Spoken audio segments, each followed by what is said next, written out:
rundown of your top 5 power rankings. Things are changing so much because we're at the beginning of the season. They have for me at least. Have they for you? Changed since last week. Yes, I have a new number one, so we'll start. A new number one? All right. Take us through, starting with 5. Hey, you gotta fight to be my number one. Not just you specifically, Matt, but for the NBA power rankings and all. So some of the teams at the top have seen some losses since we last talked, so I can understand that. All right, what's the rundown? I'll go in order here, starting at number 5, going to number 1. Number 5, I have the Lakers, who moved up a little bit for me this week. Kobe Bryant putting in 2 straight 40-plus point performances. One at home against, drawing a total blank there, against the Phoenix Suns the other night. Last night against the Jazz on the road, showing like he's the Kobe of old. The 2 big men by him and Gasol still playing well. I have the Lakers at 5. I still have Portland ahead of the Lakers since they beat L.A. in Portland last week by 11 points. I still really like the continuity that team has. I just really like the pieces. And we talk about this a lot. I like the way that their pieces mesh together right now. Will it last the whole season? We don't know. Right now, I have Portland at number 4. Moving from 1 to 3, I have the Miami Heat sliding down to the 3rd spot. 2 tough losses on the West Coast, back-to-back nights. Never easy in the NBA to play back-to-back nights, much less when you're 3,000 miles from home. But in each one of the games the last 2 nights, I watched both games actually going to overtime, and I watched the fourth quarter and overtime specifically and just did not see the LeBron James that we thought we would maybe see this season after he fell apart in the fourth quarter in the finals. And as a result, the Heat dropped for me to number 3. Oklahoma City at number 2. I'm a lot higher on them this week after a few wins. It looks like Russell Westbrook and Kevin Durant must have really put some of their issues behind them. They look real sharp right now. They're definitely the best team in the Western Conference right now. And number 1, I have the Chicago Bulls, the second best defense in the NBA in terms of points allowed. They're just behind Philadelphia, but they have been unbelievably stingy at home. And defensively, you're seeing what Tom Thibodeau had working so well. He was kind of like the basketball equivalent of a defensive coordinator there in Boston during the Celtics run in a couple of years there going to the championship in the NBA Finals. He's brought that style over to Chicago. They are a stingy defensive team. And maybe they haven't gotten the offensive contribution from Joakim Noah that they would have liked, and a few other players not living up to the level that they were at last year as of now. But Derrick Rose is still as good as ever. And right now, I have the Chicago Bulls at number 1. What I've got a pretty different top 5. I've got Denver at 5, Oklahoma City at 4, Chicago at 3, the Lakers at 2, and the Miami Heat holding down number 1. So I'm way up on the Heat still. They lost last night in a tough game. But let's talk about the Heat really quick. Why is it that you're down on them? Because they were your number 1 last week. What's changed?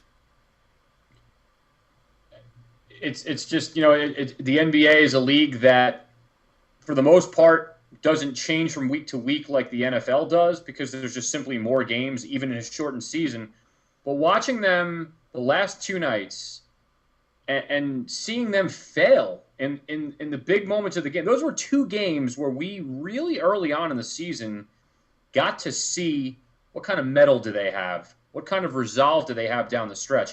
Now, I'm not going to sit here and castigate LeBron James and question his manhood as a basketball player. He got to the basket a couple times and he got fouled, but he didn't hit his free throws. He shot poorly from the free throw line last night. In a couple of spots, they could have sealed the game if he had made some free throws, and he didn't do it. Now, that's a big part of basketball. You win games based on hitting free throws, but there were a couple instances where he settled for jump shots, where Dwayne Wade, one time, foul going to the basket. It was a very questionable call. They didn't have superstar moments in either one of those two games down the stretch. Now, you can call that, well, it's just two games in the middle of the season, but look, the Bulls moved ahead nicely, winning decisively in several games. The Bulls' defense is much better right now than the Heat.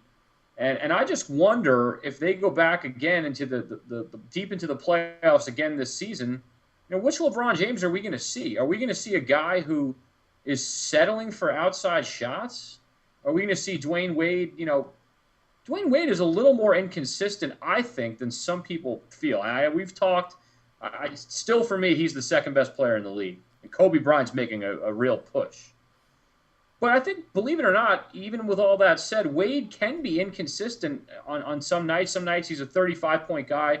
Some nights he's real off shooting nights. When he has off shooting night, is LeBron James going to be able to come in with that killer instinct and win the game? And the fact is, to sum up, I've dropped them a little because that still remains unanswered. Dwayne Wade's killer instinct is not questioned, but from night in and night out, sometimes he's a little more inconsistent. But with James, the killer instinct question's still there. And then who are you relying on? Mario Chalmers? Norris Cole? Udonis Haslem's one of the best rebounders in the NBA, but he's not a scoring option. Chris Bosh, of course, mention him here toward the end. He's still, obviously their third best player. But they weren't even looking at him in the big moments of the game last night. Anyway, without going on too much, I didn't see enough from them in the big moments of the game last night to justify putting them at number one. Just my opinion right now. I just think that they're the best team in the league. If you take Chicago and you want to make comparisons, you may be able to make the argument that Chicago's defense is better, and I guess the numbers prove that this season so far. But, you saw them in the playoffs last year. Miami is locked down, and all the pieces are still in place in Miami. And you talk about Norris Cole and Mario Chalmers like they're nothing. There's some great production from those guys. I think they're both averaging right around 11 points a game. Norris Cole's a rookie. He's only going to get better. Chalmers is one of the most underrated players in the NBA. I think that there's a fantastic complement there at point guard. Chalmers came into his own during the finals last year. We're finding out about Norris Cole now. They're both a gigantic upgrade over Mike Bibby. A huge upgrade. They're 3 times what you want when we're talking about in relationship to Mike Bibby. I haven't seen anything to move them out. Now, as far as Oklahoma City goes, well, I've got them at 4. A lot of people are much higher on Oklahoma City than I am. I don't know. My thing with Oklahoma City is I still don't think that they're ready to be a top 2 NBA team.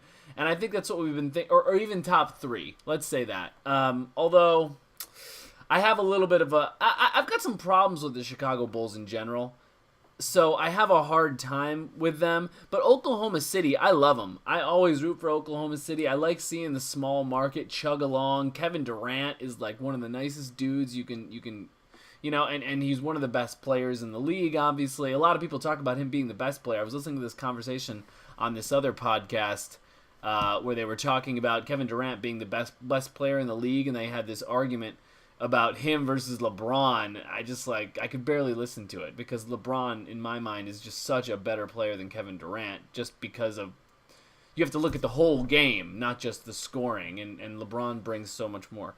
But I'm a little lower on Oklahoma City because I don't think that they're mature enough yet.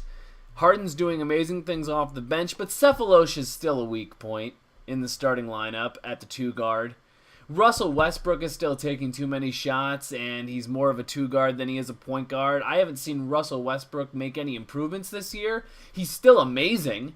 He's just as good as he was last year, but he hasn't really filled the gaps in his game, in my opinion, so far this year. And Oklahoma City goes as Kevin Durant goes, and that could be a problem. And it's the same thing with the Lakers, and it's the same thing with a few of these teams. Some notable exceptions, and those are risen up. Some of those teams that are maybe have less of a star, but they know how to play together better. But there have been a couple games here, and what's their record? Oklahoma City is 10-2. 10-2, yeah.